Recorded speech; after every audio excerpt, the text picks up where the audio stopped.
नमस्कार, आप सभी का स्वागत करता हूं अपने YouTube चैनल सुरेंद्र सिंह बोरा में। साथियों, बीएड वर्सेज बीएसटीसी क्लेरिफिकेशन याचिका, Devesh Sharma versus union of India, diary number 38315/2023, Devesh Sharma versus union of India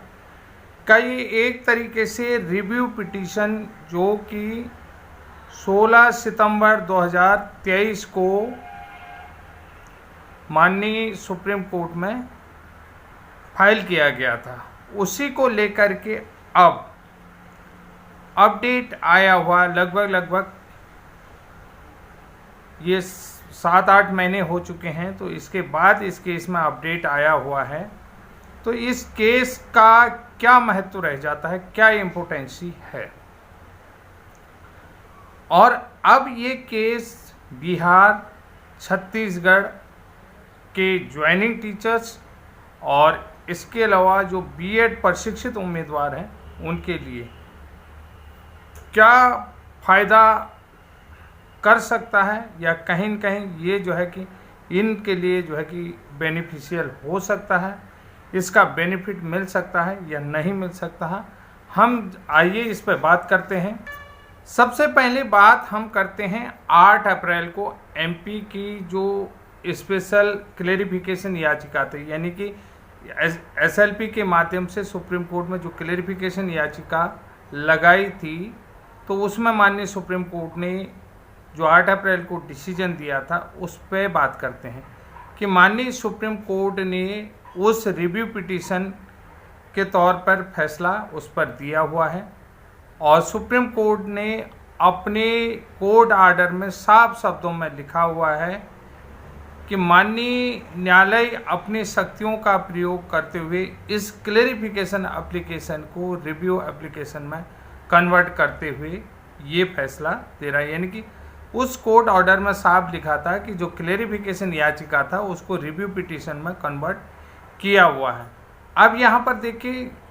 इसमें 8 अप्रैल में आपने देखा हुआ कि प्रोस्पेक्टिव रूप से लागू हुआ, और प्रोस्पेक्टिव रूप से विथ 2 कंडीशन आपने देखा होगा। 2 कंडीशन क्या क्या है कि कहीं भी बीएड वालों की तरफ से कोई कोर्ट में याचिका दायर नहीं की गई। अब जो 16/9/2023 को देवेश शर्मा जी द्वारा ये रिव्यू पिटीशन दायर किया गया है, तो वो जो है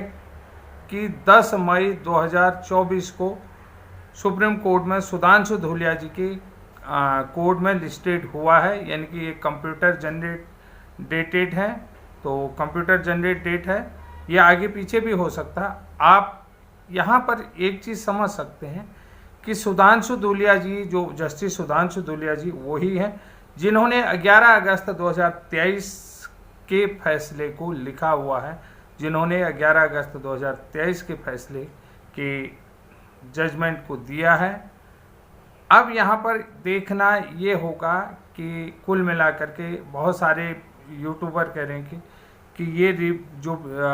रिव्यू पिटीशन है वो एक्सेप्ट नहीं होगी, लेकिन यहाँ पर मैं समझता हूँ कि ये रिव्यू पिटीशन अब एक्सेप्ट होगी, और इसमें बहुत सारी चीज़ें निकल करके आएंगी, चाहे वो बीएड वाले हों या छत्तीसगढ़ बीएड वाले हों और बिहार बीएड वाले हों और बीएड ज्वाइनिंग टीचर्स हों या अन्य शिक्षक हों। यहाँ पर इसका इम्पोर्टेंस इसलिए भी हो जाता है बीएड छत्तीसगढ़ के लिए। देखिए, सबसे पहले बीएड जो छत्तीसगढ़ है, वो बीएड वाले जो सुप्रीम कोर्ट ने विद 2 कंडीशन जजमेंट दिया हुआ है या रिव्यू पिटीशन दिया है 8 अप्रैल में, उसमें छत्तीसगढ़ जो बीएड ज्वाइनिंग टीचर्स हैं उसके लिए इस केस में बहुत कुछ निकल करके आएगा। छत्तीसगढ़ वाले अगर मेरे को समझ रहे हैं तो मैं यहाँ पर ये बात करना चाहिए कि जब विज्ञापन निकला, जब सबसे पहले जो नोटिफिकेशन निकला शिक्षक भर्ती का, उसमें बीएड जो है कि वैलिड क्वालिफिकेशन होना चाहिए सुप्रीम कोर्ट के जजमेंट में। तो यहाँ पर बीएड वैलिड क्वालिफिकेशन है डीएलएड के समकक्ष से, और ये जो है कि सुप्रीम कोर्ट ने अपने जजमेंट में कहा है। तो अब यहाँ पर छत्तीसगढ़ के बच्चों को प्रयास करना चाहिए, क्योंकि जब विज्ञापन आया छत्तीसगढ़ में, आपने देखा होगा 3 मई में जो 2023 में विज्ञापन आया, उस समय बीएड जो है कि वैलिड क्वालिफिकेशन। उसके बाद देखिए इसमें सब्जेक्ट टू आउटकम का जो मैटर आ रहा है, सब्जेक्ट टू आउटकम इसमें नहीं था, यानी कि ये 11 अगस्त 2023 तक बीएड जो है कि इसमें वैलिड क्वालिफिकेशन रहा है। आगे देखिए एक बड़ी गलती क्या हुई है कि जब सुप्रीम कोर्ट ने जजमेंट दिया तो बीएड को लेकर के जो भर्ती प्रक्रिया थी, उस भर्ती प्रक्रिया में स्टेट हाई कोर्ट ने रोक नहीं लगाया, यानी कि ये जो है कि प्रोसेस चलते रहा। उन्होंने ये लिख दिया कि फाइनल आउटकम जो है कि Devesh Sharma versus union of India माननीय जो है कि सुप्रीम कोर्ट केस के अकॉर्डिंग उन्होंने कहा जो फाइनल आउटकम रहेगा वो रह जाएगा कि सुप्रीम कोर्ट के केस नंबर इतना इतना और Devesh Sharma BEd versus BSTC या Devesh Sharma versus union of India वाले जो केस के अकॉर्डिंग रहेगा, ये चीज़ें लिख दिया। यहाँ पर कायदे के अनुसार से जब 25/11/2021 को जोधपुर हाई कोर्ट ने बीएड को जो है कि अनवैलिड क्वालिफिकेशन कर दिया गया, यानी कि बीएड को बाहर कर दिया था, तो उसके बाद 2022 में जनवरी 2022 में ये केस सुप्रीम कोर्ट में चला गया था। तो माननीय हाई कोर्ट ने जो भर्ती प्रोसेस थी उस पर स्टे लगा देना चाहिए था, लेकिन उन्होंने ऐसा नहीं किया, भर्ती कंटिन्यू चलते रही है। और उन्होंने फाइनल आउटकम जो है कि Devesh Sharma versus union of India के सब्जेक्ट उस केस के अधीन रहेगा, यानी कि केस नंबर जो सुप्रीम कोर्ट में है इसके अधीन ये रहेगा, ऐसा इन्होंने कह दिया। जबकि इस केस ये जो भर्ती प्रोसेस थी जहाँ भी हो रही थी वहाँ पर स्टे लगना चाहिए था। अब रही बात जो विज्ञापन आया था उस समय बीएड वैलिड क्वालिफिकेशन रही हुई है, तो कुल मिलाकर के यहाँ पर छत्तीसगढ़ के अभ्यर्थियों के कुछ न कुछ इस केस में निकल करके आएगा ज़रूर, क्योंकि इन लोगों का यहाँ पर बचने की पूरी संभावनाएं हैं। और दूसरी बात मैं आपको बता देता हूँ, ब्रिज कोर्स को लेकर के जो क्लेरिफिकेशन है, ब्रिज कोर्स को लेकर के देखिए, ब्रिज कोर्स का ओरिजिन जो है कि मैं उस बात को बता रहा हूँ कि 2017 में आया, जबकि सुप्रीम कोर्ट में अभी भी कहा गया है कि ब्रिज कोर्स जैसा कोई भी पाठ्यक्रम नहीं बना है और नहीं चला है। तो यहाँ पर इस केस के जो रिव्यू पिटीशन है इसमें ब्रिज कोर्स को लेकर के भी आगे आना चाहिए कि ऐसे ऐसे ये मार्कशीटें हैं और ये इसका पाठ्यक्रम है और ये अभी भी ऑनलाइन जो ऑन गोइंग जो इसकी वेबसाइट है ब्रिज कोर्स की वो आज भी रनिंग है। ये जो है कि माननीय सुप्रीम कोर्ट को देवेश शर्मा जी को बताना होगा कि ब्रिज कोर्स का जो ओरिजिन है, ब्रिज कोर्स के जो ब्रिज कोर्स बना हुआ है वो 2017 का बना हुआ है, यानी कि ऑलरेडी एनसीटी की तरफ से मान्यता प्राप्त है। तो यहाँ पर देखिए एनसीटी के पावर को लेकर के और ये सब्जेक्ट टू आउटकम और बीएड वैलिड डिग्री को लेकर के देखिए, बीएड वैलिड डिग्री कब तक था? 11 अगस्त 2023 तक।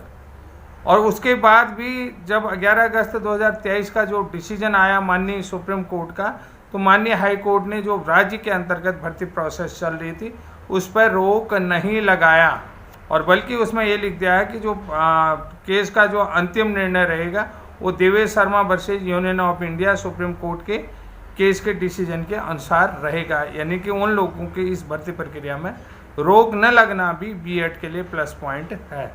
अब जो सुप्रीम कोर्ट गए या हाई कोर्ट गए वो गए हैं डीएलएड वाले।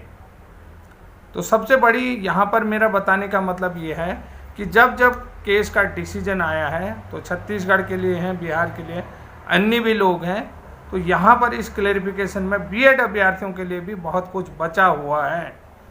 तो 11 अगस्त 2023 से पहले तक बीएड वैलिड क्वालिफिकेशन है। जहाँ भी डिसीजन राज्यों के अंतर्गत या रखा गया या जहाँ भी सब्जेक्ट टू आउटकम रखा गया है तो वहाँ पर जो है कि इस भर्ती प्रक्रिया में स्टे नहीं लगा, बल्कि उनको कंटिन्यू रखते हुए जो फाइनल आउटकम था वो जो है कि माननीय सुप्रीम कोर्ट में Devesh Sharma versus union of India के अधीन रखा गया। तो ये महत्वपूर्ण जानकारी थी। ऐसी ही जानकारी मैं अति शीघ्र